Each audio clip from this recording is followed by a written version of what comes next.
Mr. Musk, I have to what? including a lot of Democrats. I have detractors? You do, sir. I don't believe it. Say that you're orchestrating a hostile takeover of government and doing it in a non-transparent way. What's your response to that criticism? Well, first of all, you couldn't ask for a stronger mandate from the public. The public voted, we have a majority of the public voting for President Trump. We won the House, we won the Senate. The people voted for major government reform. There should be no doubt about that. That was on the campaign. The president spoke about that at every rally. The people voted for major government reform, and that's what people are going to get. They're going to get what they voted for. And a lot of times, people that don't get what they voted for, but in this presidency, they are going to get what they voted for. And that's what democracy is all about. Mr. Musk, the White House says that you will excuse yourself from any conflicts of interest that you may have. Does that mean that you are, in effect, policing yourself? What are the checks and balances that are in place to ensure that there is accountability and transparency? Well, we actually are trying to be as transparent as possible. In fact, our actions, we post our actions to the DOGE handle on X and to the DOGE website. So all of our actions are maximally transparent. In fact, I don't think there's been, I don't know of a case where an organization has been more transparent than the DOGE organization. So, the kind of things we're doing are, I think, very, very simple and basic. They're not, what I mentioned, for example, about Treasury, just making sure that payments that go out, taxpayer money that goes out, is categorized correctly, that the payment is explained, that organizations on the do not pay list, which takes a lot to get there, that actually are not paid, which currently they are paid. These are not individual judgment decisions. These are about simply having sensible checks and balances in the system itself to ensure that taxpayer money is spent well. So it's got nothing to do with, like, say, a contract with some company of mine at all. But if there is a conflict of interest when it comes to you yourself, for instance, you've received billions of dollars in federal contracts when it comes to the Pentagon, for instance, which the president, I know, has directed you to look into. Yeah. Are you policing yourself in that? Is there any sort of accountability check and balance in place that would provide any transparency for the American people?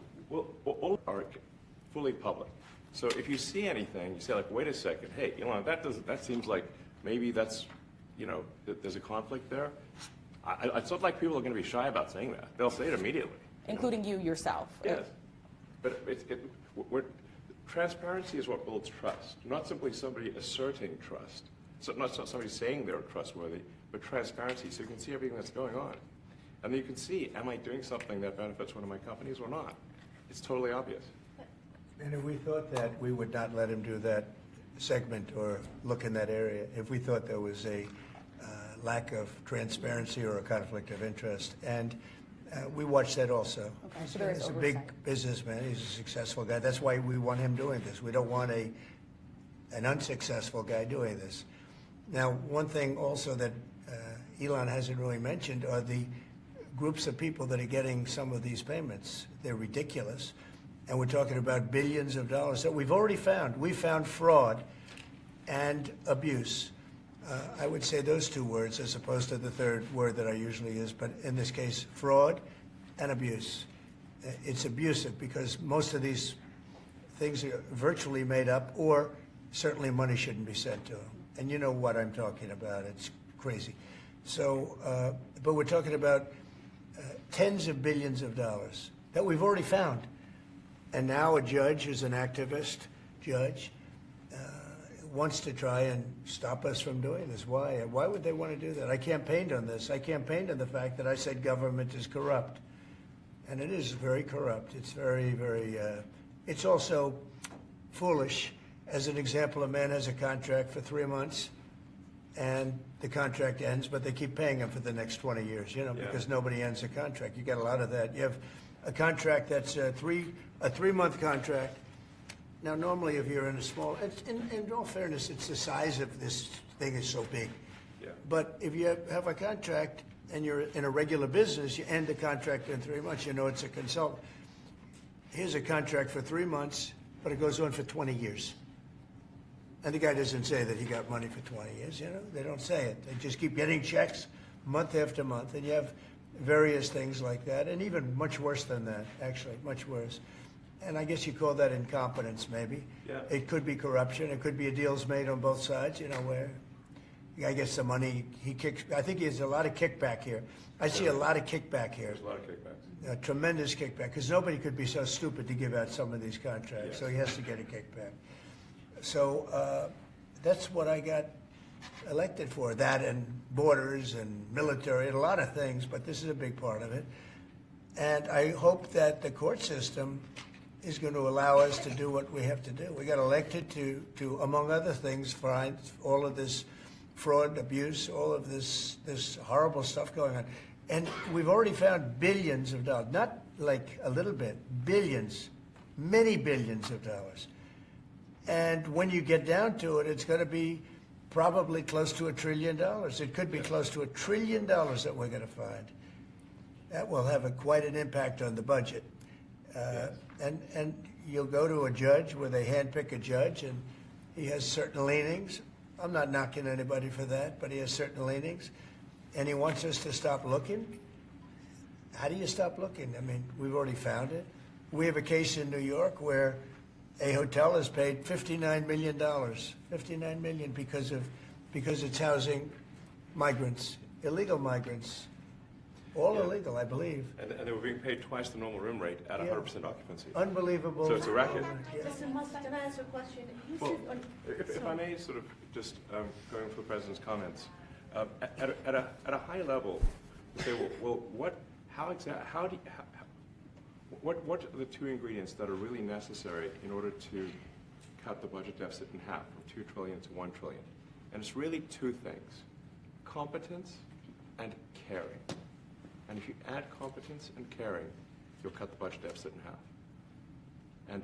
And I fully expect to be scrutinized and get a daily proctology exam, basically. Might as well just camp out there. So it's not like I think I can get away with something. I'll be scrutinized nonstop. But with the support of the President, we can cut the budget deficit in half from $2 trillion to $1 trillion, and then with deregulation, because there's a lot of sort of regulations that don't ultimately serve the public good.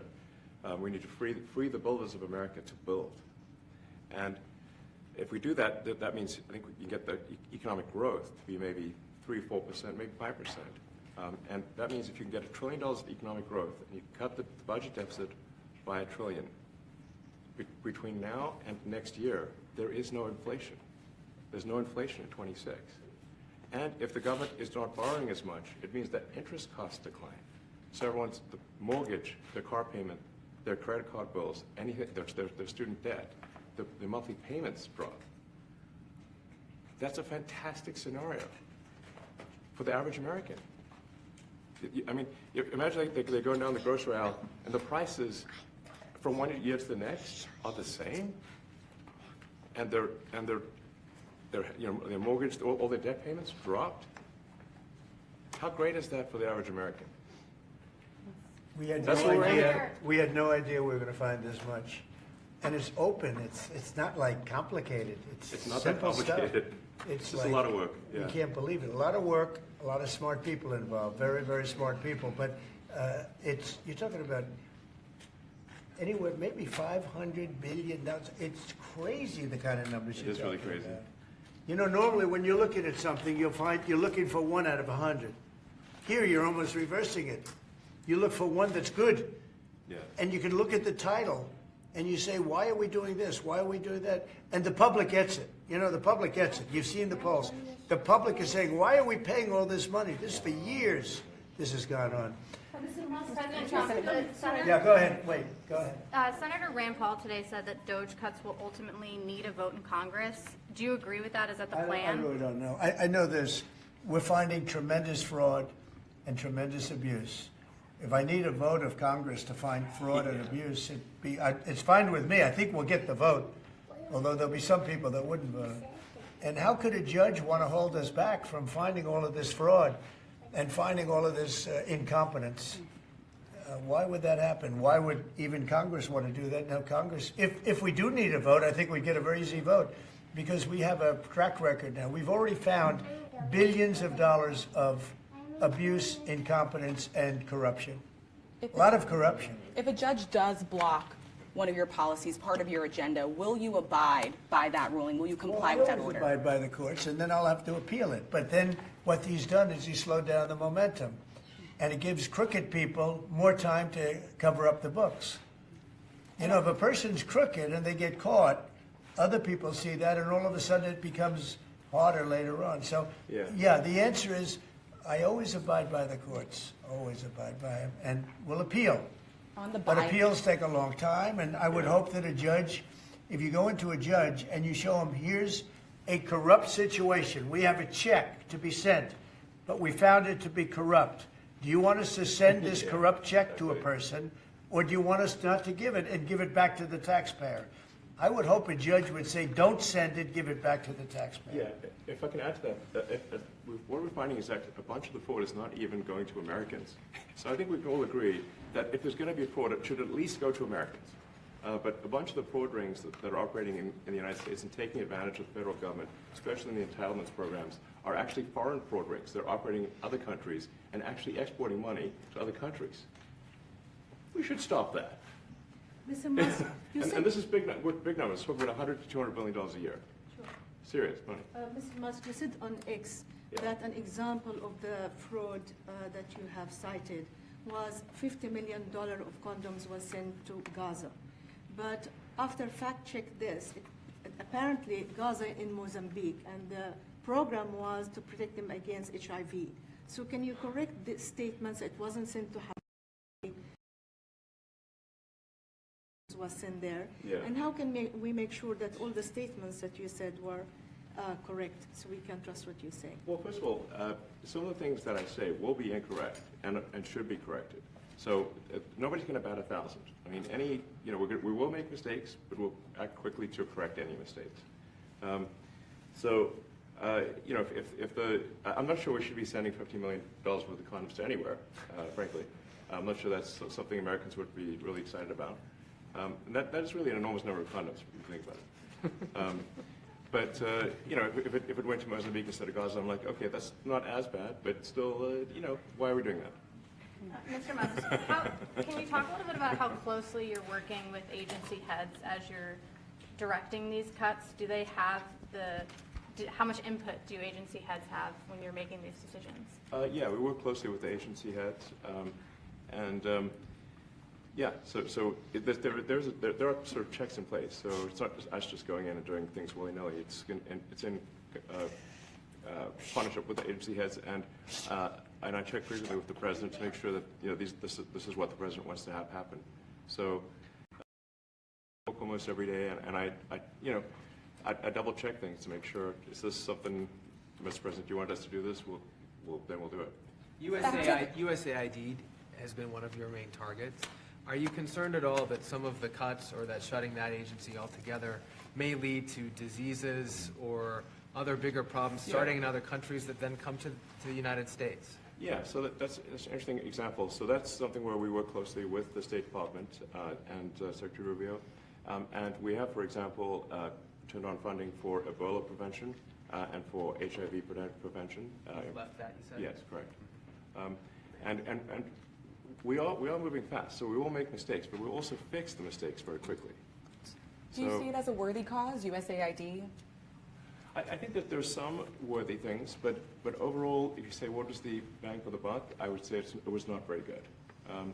And there was far too much of what USAID was doing was influencing elections in ways that I think were dubious and do not stand the light of day.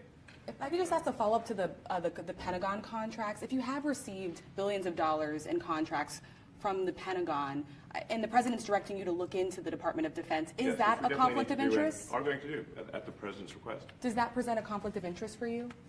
No, because you'd have to look at the individual contract and say, first of all, I'm not the one, filing the contract. It's people at SpaceX or someone who will be putting for the contract. And I'd like to say, if you see any contract where where it was awarded to SpaceX and it wasn't by far the best value for money for the taxpayer, let me know, because every one of them was. The president said the other day that you might look at treasuries. Could you explain that a little bit? What kind of fraud, and that question goes to both of you, what kind of fraud are you expecting to see or do you see right now in U.S. treasuries? Yeah, I think you mean the Treasury Department as opposed to Treasury bills, or... You also referenced treasuries on Air Force One the other night. Go ahead. Well, as I mentioned earlier, really, the first order of business is to make sure we're actually collecting, sorry for this, I thought my son might enjoy this, but he's sticking his fingers in my ears and stuff. It's a bit hard to hear sometimes. Hey, stop that. No, the stuff we're doing with Treasury Department is so basic that you can't believe it doesn't exist already. So for example, like I mentioned, just making sure that when a payment goes out, it has to have a payment categorization code. It's like, what type of payment is this? You can't just leave the field blank. Currently, many payments, the field is left blank. And you have to describe what's the payment for, some basic rationalization. That also is left blank. So this is why, the Pentagon, when's the last time the Pentagon passed an audit? I mean, a decade ago, maybe? Ever? Really? And we want to just, in order to actually pass audits, you have to have financial information that allows you to trace the payments. And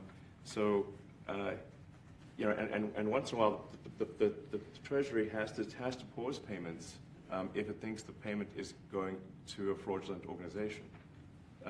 Like, if a company or an organization is on a do not pay list, we should not pay it. I'm sure you would agree. Like, if it's quite hard to get on that payment, the do not pay list, it means that this is someone that is like dead people, terrorists, known fraudsters, that kind of thing. We should not pay them. But currently we do, which is crazy. And by the way, hundreds, thousands of transactions like that. You know, we have a big team. And for the sake of the country, I hope that the person that's in charge and the other people that report to me that are in charge are allowed to do the right thing, namely make sure everything's honest, legitimate, and competent. But we're looking at just, when you look at USAID, that's one. The USAID is really corrupt. I'll tell you, it's corrupt. It's incompetent, and it's really corrupt. And I can't imagine a judge saying, well, it may be corrupt, but you don't have the right. You got elected to look over the country and to, as we say, make America great again, but you don't have the right to go and look and see whether or not things are right that they're paying or that things are honest that they're paying. And nobody can even believe this. Other people, law professors, they've been saying, how can you take that person's right away? You're supposed to be running the country, but we're not allowed to look at who they're paying it to and what they're paying. We have massive amounts of fraud that we caught. I think we probably caught way over a lot of billions of dollars already in, 2 weeks? Yes. And it's going to go to numbers that you're not going to believe. And much, as I said, much is incompetence and much is dishonesty. We have to catch it. And the only way we're going to catch it is to look for it. And if a judge is going to say you're not allowed to look for it, that's pretty sad for our country. I don't understand how it could even work. On the buyout program, can you personally guarantee that Which one? the buyout program, the offer to federal workers, can you personally guarantee that the workers who opt in to resign now will be paid through Well, September? they'll get their money, but they're getting a good deal. They're getting a big buyout. And what we're trying to do is reduce government. We have too many people. We have office space. It's occupied by 4%. Nobody's showing up to work because they were told not to. And then Biden gave them a 5-year pass, some of them, 48,000 of them, gave them a 5-year pass, that for 5 years you don't have to show up to work. And let me tell you, this is largely, much of this stuff is because of Biden. It's his fault. He allowed this country, what he did on our border. What he did on our border is almost not as bad as what he did with all of these contracts that have come out. It's a very sad day when we look at it. I can't even believe it. But many contracts just extend, and they just keep extending, and there was nobody there to correct it. And that cannot be, I can't imagine that could be held up by the court. Any court that would say that the president or his representatives, like Secretary of the Treasury, Secretary of State, whatever, doesn't have the right to go over their books and make sure everything's honest. I I mean, how can you have a country? You can't have anything that way. You can't have a business that way. You can't have a country that way. Hey, thank you very much, everybody. Thank you. And Mr. President, on Mark Fogel, what are the Coming United back tonight. you'll be Mark meeting? Fogel will be at the White House tonight at about 10 o'clock. If you want to come over, you can say hello to him. Did the U.S. give anything in return? Not much. No, they were very nice, actually. I hope that's the beginning of a relationship where we can end that war and millions of people can stop being killed. They've lost millions of people. They lost, in terms of soldiers, probably 1.5 million soldiers in a short period of time. We got to stop that war. And I'm interested primarily for the standpoint we're losing all those soldiers. And they're not and Russian soldiers, but you probably talk enough, I think, bring that one to an end. Okay? Thank you. All right, guys, come on. Let's go. Please. Let's go. Let's move. Thank you, Mr. President. 10 o'clock, 10 o'clock tonight at the White House. All right, guys. Thanks, Thank you. everybody. Let's head out. Thank you, guys. See you later. Yeah, I mean, it's a lot. You know, Thank you, guys. Thanks, guys, right behind the scenes. I know. Yeah, that was good.